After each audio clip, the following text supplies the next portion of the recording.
Good morning everybody. आज फिर हम लोग आप लोग साथ में एक साथ पढ़ेंगे सॉलिड स्टेट का पार्ट थर्ड। आज का हम लोगों का टॉपिक है क्रिस्टल संरचना में दोष। बिफोर दिस टॉपिक आपने अच्छे से स्टडी किया था, क्रिस्टल स्ट्रक्चर के बारे में, सॉलिड के बारे में जाना था और उनके क्रिस्टल्स के बारे में जाना था। बेसिकली अगर देखा जाए तो क्रिस्टल में जो एक क्रिस्टल होते हैं उसमें परमाणु, आयन और अणु आपस में एक निश्चित क्रम में व्यवस्थित होते हैं। लेकिन कभी कभी ऐसा होता है कि उनके कणों में, आयन में, परमाणुओं में विचलन हो जाता है। यही विचलन उस क्रिस्टल का दोष कहलाता है, डिफेक्ट कहलाता है, यानी डिफेक्ट ऑफ द क्रिस्टल कहलाता है। नॉर्मली होता क्या है कि अगर किसी 0 के यानी कि एब्सोल्यूट टेम्परेचर पे अगर हम देखें तो सामान्यतः क्रिस्टल्स में डिफेक्ट नहीं होते हैं। But at the NTP, you well known that NTP for normal temperature and pressure. NTP पे अगर देखा जाए तो क्रिस्टल्स में बहुत से विचलन दिखाई पड़ सकते हैं जिनको हम लोग दोष कह सकते हैं, डिफेक्ट कह सकते हैं। तो now today start the defect in structure of crystal. अगर इनके क्लासिफिकेशन की बात करें या इनके टाइप्स की बात करें कि how many types of the crystal defect, तो generally they are the 3 types. 3 तरीके के क्रिस्टल डिफेक्ट्स आपको देखने को मिल सकते हैं। पहला है पॉइंट डिफेक्ट, सेकंड है इलेक्ट्रॉनिक डिफेक्ट एंड थर्ड है लाइनियर डिफेक्ट। तो वन बाय वन हम स्टडी करना स्टार्ट करते हैं। फर्स्ट पॉइंट पे आते हैं। पहला है पॉइंट डिफेक्ट या बिंदु दोष। होता क्या है कि जितने भी क्रिस्टल्स होते हैं उसमें आयन या परमाणु व्यवस्थित क्रम में होते हैं। इनके बीच में जब कहीं पे कोई जालक, क्रिस्टल लैटिस के बारे में आपने स्टडी किया था पिछले टॉपिक पे, हम लोगों ने जाना था कि क्रिस्टल लैटिस एक इकाई सेल होती है जिसमें जालकों के बीच की जो ऊर्जा होती है वो क्रिस्टल लैटिस कहलाती है। इनके बीच में कुछ स्थान रिक्त रह जाते हैं। इस प्रकार के दोष जो क्रिस्टल्स में होते हैं वो बिंदु दोष कहलाते हैं, जिनमें स्थान रिक्त होते हैं। अब बात कर लेते हैं कि बिंदु दोष या पॉइंट डिफेक्ट कितने प्रकार के हो सकते हैं। तो यहाँ पे ये डिस्कशन करना जरूरी है कि बिंदु दोष को अगर बांटें तो ये 2 तरीके से होते हैं। पहला आपका कहलाता है स्टिकियोमेट्रिक डिफेक्ट या स्टिकियोमेटिय दोष, और दूसरे में अगर बात करें तो वो कहलाएगा नॉन स्टिकियोमेटिय दोष। तो पहले तो नोट कर लेंगे कि बिंदु दोष कितने प्रकार के होते हैं। बिंदु दोष जनरली 2 प्रकार के होते हैं। पहला आपका हो गया स्टिकियोमेटिय दोष, दूसरा हो गया नॉन स्टिकियोमेटिय दोष। अब फर्स्ट पे आ जाते हैं। स्टिकियोमेट्रिक डिफेक्ट या स्टिकियोमेटिय दोष किसे कहते हैं? ऐसे दोष जिनमें उनके जालक के बीच में रिक्तिकाओं में दोष उत्पन्न होता है वो स्टिकियोमेटिय दोष कहलाते हैं। इस दोष को हम 2 वर्गों में मुख्यतः, ये बहुत इंपॉर्टेंट है, आपसे बोर्ड एग्जामिनेशन में पूछा जा सकता है और भी अपर एग्जामिनेशन में आपको इसके लिए जानना जरूरी है। तो जो स्टिकियोमेटिय दोष होता है generally it is 2 types. First is the Schottky defect and second is the Frenkel defect. अब आ जाते हैं नंबर फर्स्ट पे शॉटकी डिफेक्ट पे। शॉटकी डिफेक्ट जनरली आयंस वाले क्रिस्टल्स में अवेलेबल होते हैं। आपने NaCl के क्रिस्टल्स के बारे में सुना था। तो जितने भी आयंस होते हैं किसी भी क्रिस्टल के लिए वो समान रूप से बटे हुए होते हैं। तो एक एग्जांपल लेके चलते हैं किसी क्रिस्टल के लिए। जनरली तौर पे ये आयंस हैं, इनको हम लोगों ने आयंस के रूप में रख सकते हैं इसको। तो इसी डायग्राम के अकॉर्डिंग हम ये समझेंगे कि किस तरीके से आयनों में डिफेक्ट होते हैं और उनके बीच में उनको हम कैसे अलग अलग नाम से पुकारते हैं। तो पहले पॉइंट पे आ जाते हैं, शॉटकी डिफेक्ट किसे कहते हैं।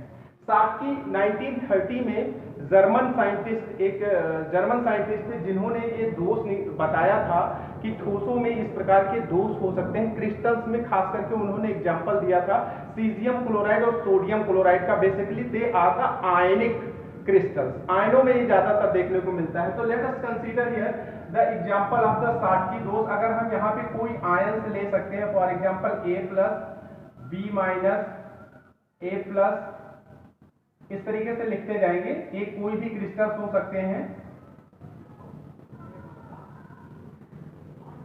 तो इस तरीके से इनके बीच में आपस में रिलेशनशिप भी हो सकते हैं और उनको हम लोग दर्शाएंगे कैसे, इस तरीके से कनेक्ट करते हैं।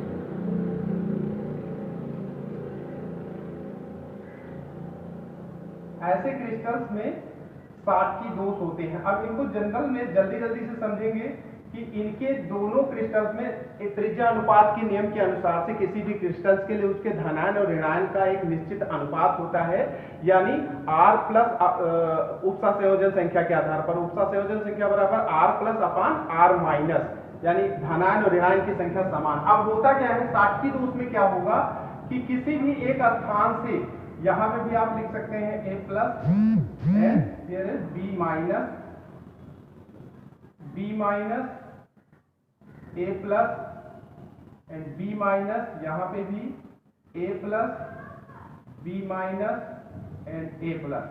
तो इनके बीच में होता क्या है, कुछ रिक्तिकाएं, कुछ जगहों पे आयन जो है कम हो जाते हैं। फॉर एग्जांपल के लिए जहां से A प्लस का स्थान रिक्त हो गया, यहां से B माइनस का स्थान रिक्त हो गया, तो इस प्रकार का दोष अगर किसी क्रिस्टल्स में होता है तो वो उसका साटकी दोष कहलाता है। इसको थोड़ा सा और अच्छे से बात करेंगे। नेक्स्ट पे आते हैं फ्रेंकल दोष के बारे में थोड़ी चर्चा कर लेते हैं। फ्रेंकल दोष में क्या होता है, ये लाइक दैट, जैसे साटकी को आपने समझा है, इसको भी बताने वाले एक वैज्ञानिक थे 1930 में, रशियन साइंटिस्ट फ्रेंकल ने यह बताया था कि क्रिस्टल्स में धनायन तथा ऋणायन के बीच में कुछ आयंस अंतरकाशीय स्थान पर चले जाते हैं। अब अंतरकाशीय स्थान कहते किसको हैं, अंतरकाशीय स्थान इनके बीच के स्थान को कहते हैं। तो यहाँ पे कुछ स्थान रिक्त छूट जाते हैं और उस क्रिस्टल की धनायन या ऋणायन इस जगह पे जाके सेट हो जाते हैं। तो ऐसे जो डिफेक्ट जनरेट होते हैं, generally they are called the Frenkel defects. ठीक है, अब बात कर लेते हैं, आगे बात करेंगे नॉन स्टिक्योमेट्री डिफेक्ट्स में बात करेंगे। नॉन स्टिक्योमेट्री को हम दो तरीके से वर्गीकृत कर सकते हैं, दो वर्गों में बांट सकते हैं। पहला है धातु आधिक्य दोष और दूसरा इसी को हम कह सकते हैं धातु न्यूनता दोष। अब आ जाते हैं धातु आधिक्य दोष या धातु अधिकता दोष किसे कहते हैं। देखिए, इसको सीधा सीधा अगर हम इसको दूसरे वर्ड में यूज करें तो हम इसको कह सकते हैं, आपने सुना होगा अर्धचालक के बारे में। कुछ ऐसे धातु होते हैं जिनमें धातुओं के जो धनायन होते हैं ये इनकी अधिकता हो जाती है, इलेक्ट्रॉनों का आधिक्य हो जाता है, जिनको हम n प्रकार के अर्धचालक भी कहते हैं, n टाइप। तो इसको हम कह भी सकते हैं n टाइप सेमीकंडक्टर। इसी तरीके से धातु न्यूनता दोष भी इलेक्ट्रॉनों पे डिपेंड करती है, जिसमें इलेक्ट्रॉनों की संख्या न्यून हो जाती है। इसकी भी चर्चा हम लोग करेंगे, लेकिन टॉपिक थोड़ा बड़ा है इसलिए जल्दी जल्दी इसको बात करते हैं। धातु न्यूनता में इलेक्ट्रॉनों की कमियां होती हैं, जिसको हम पी टाइप सेमीकंडक्टर कहते हैं। अब ये तो हो गए दोष के बारे में कि क्रिस्टल में कौन कौन से दोष हो जाते हैं। अब थोड़ा गुण पे भी चर्चा कर लेते हैं। अगर हमने दोष देखा कि ठोसों में कौन कौन से दोष, क्रिस्टल्स में कौन कौन से होते हैं, तो अब नेक्स्ट टॉपिक पे आ जाते हैं ठोसों के गुण पे, कुछ कैरेक्टरिस्टिक फीचर, कुछ प्रॉपर्टीज पे बात कर लेते हैं। तो ठोसों के पहले चरण में आते हैं ठोसों के वैद्युत गुण पे, जिसको हम लोग कह सकते हैं electronic properties of solid. Generally तौर पे जो वैद्युत गुण होता है ये इलेक्ट्रिसिटी यानी कि इलेक्ट्रॉनों की रिमूविंग पे डिपेंड करता है। तो यहाँ पे हम ठोसों के वैद्युत गुण को बांट सकते हैं तीन तरीके से, यानी हम तीन प्रकार से इसके इलेक्ट्रिसिटी प्रॉपर्टीज को जान सकते हैं और उसमें इसके तीन कैटेगरीज में इसको बांट भी सकते हैं। पहले पॉइंट पे आ जाते हैं ठोसों के वैद्युत गुण के आधार पे। पहला जो होता है कि चालकता और प्रतिरोधकता, ये दो चीजें इंपॉर्टेंट हैं इस गुण के लिए, तो उसी के आधार पे इन तीनों को बांटेंगे। पहले प्रॉपर्टीज पे आते हैं। पहला हमने नाम दिया है चालक। चालक क्या होते हैं, अगर आपसे कोई भी ये पूछे कि चालक क्या होते हैं, जिनको हम लोग कंडक्टर बोलते हैं। सामान्य धातुएं, आपने इसको पढ़ा भी है, क्लास 10th में पढ़ा होगा, या प्रॉपर्टीज ऑफ मेटल में आपने पढ़ा है कि जनरली तौर पे सामान्यतः इनमें कंडक्शन या कंडक्टिविटी ज्यादा होती है ठोसों में। वो किस कारण से होती है, उसका कारण यह है कि इसमें वैद्युत चालकता अधिक होती है चालक की बात कर रहे हैं। फर्स्ट नंबर पे चालक या कंडक्टर। कंडक्टर क्या होते हैं? जिनमें चालकता सर्वाधिक होती हो तथा प्रतिरोधकता कम होती हो, वह पदार्थ चालक कहलाते हैं। इसको एक बार फिर से सुनेंगे। चालक कैसे परिभाषित करेंगे? वह ठोस वह धातुएं जिनमें चालकता सर्वाधिक तथा प्रतिरोधकता सबसे कम होती है, चालक कहलाते हैं। इनके जो चालकता की कोटि होती है वो 10 to power 6 to 10 to power 8 होती है।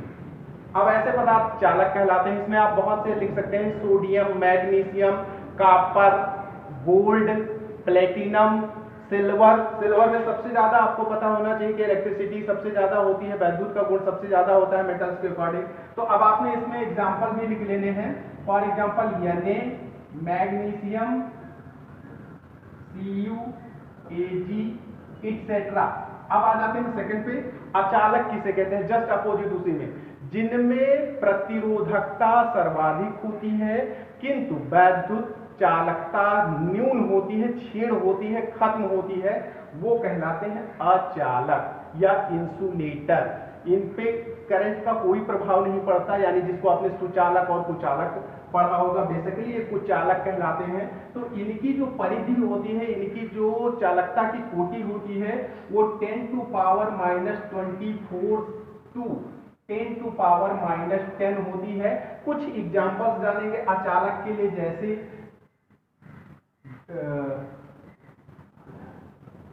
डायमंड, प्लास्टिक,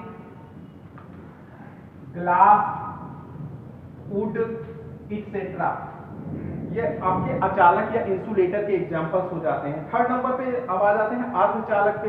तो जेन्युइन सी बात है कि जिनमें दोनों का गुण हो, यानी चालक और अचालक दोनों के गुण हो, वो अर्धचालक कहलाते हैं। अर्धचालक को परिभाषित करने के लिए हम कह सकते हैं कि जिनमें वैद्युत चालन न्यून रूप से तथा प्रतिरोधकता भी न्यून रूप से होती हो, वह अर्धचालक कहलाते हैं। Silicon and germanium most common example of the semiconductor अर्धचालक। तो यहाँ पे आप लिख भी सकते हैं सिलिकॉन एंड जर्मेनियम। अब इनकी जो चालकता की कोटि होती है वो 10 to power 6 to 10 to power -8 तक होती है। ये थे आपके वैद्युत गुण। कि ठोस के वैद्युत गुण क्या होते हैं, इनको आप नोट करेंगे। नेक्स्ट टॉपिक पे आते हैं, एक और प्रॉपर्टीज पढ़ेंगे, ठोस के चुंबकीय गुण या मैग्नेटिक प्रॉपर्टीज ऑफ सॉलिड। तो जैसा कि आपने इसमें भी पढ़ा, वैद्युत गुण पढ़ा, चुंबकीय गुण में हम पढ़ेंगे। सभी ठोस या सभी जो धातुएं होती हैं मैग्नेटिक प्रॉपर्टीज के गुण में, मैग्नेटिक प्रॉपर्टीज के गुण को अलग अलग तरह से प्रदर्शित करती हैं। अब उनको वर्गीकृत कैसे करेंगे? उनको हम वर्गीकृत कर सकते हैं। First we can write here the अनुचुंबकत्व या अनुचुंबकीय। अनुचुंबकीय। दूसरा लिख सकते हैं प्रतिचुंबकीय। अनुचुंबकीय को बोल सकते हैं अनुचुंबकीय, प्रतिचुंबकीय और लौह चुंबकीय।